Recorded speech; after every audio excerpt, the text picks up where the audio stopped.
My name is Pamela McLean. I am the co-founder of a coaching services organization that is in the U.S. and has an office here in Sao Paulo. And I have a background in clinical and organizational psychology. And in many ways, I grew up inside an entrepreneurial family and am an entrepreneur myself. And my real area of expertise is in the interface between coaching leaders and the world of entrepreneurs.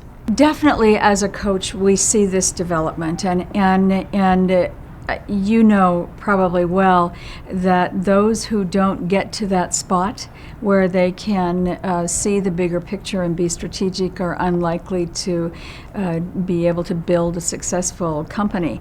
So the evolution is really in so many ways the development of the human being, the development of the leader. It's quite a journey.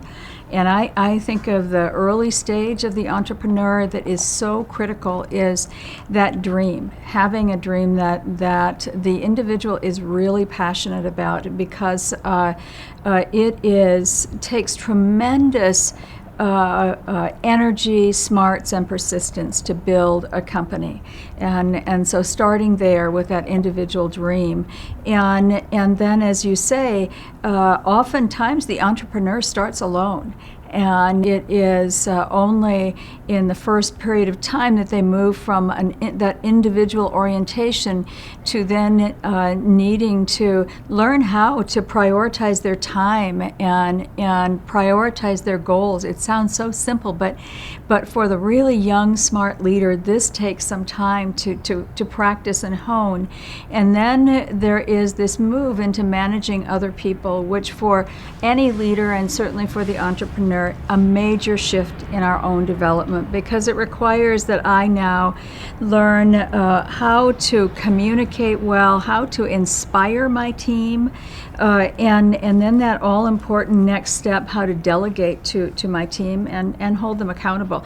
So there are so many skills at that managerial level. Tactical work still we're pretty in the weeds at that phase, and then eventually that need to lift up our heads and begin to think strategically, really begin to see the bigger picture of the organization, the vision, the larger vision, and being able to build the leadership skills I need to operate at that level.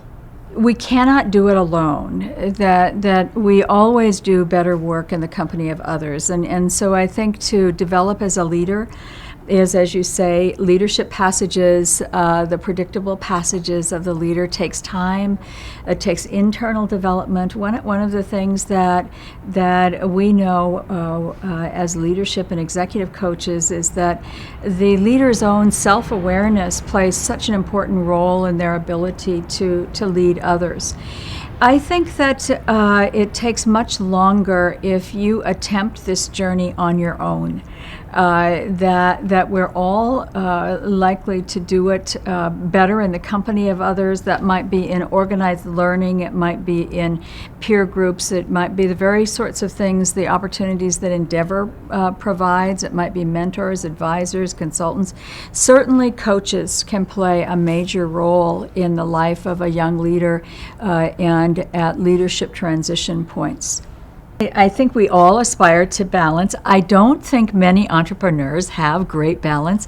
I'm not even sure it's possible, especially in the early years of building an entrepreneurial venture, to be balanced. I think it's a 24/7 proposition until you reach a certain level of your leadership. And then what is challenging for many leaders is to be able to step back a bit, because we can't really be good strategists unless we can step back, pause, be in that reflective space to see the bigger vision.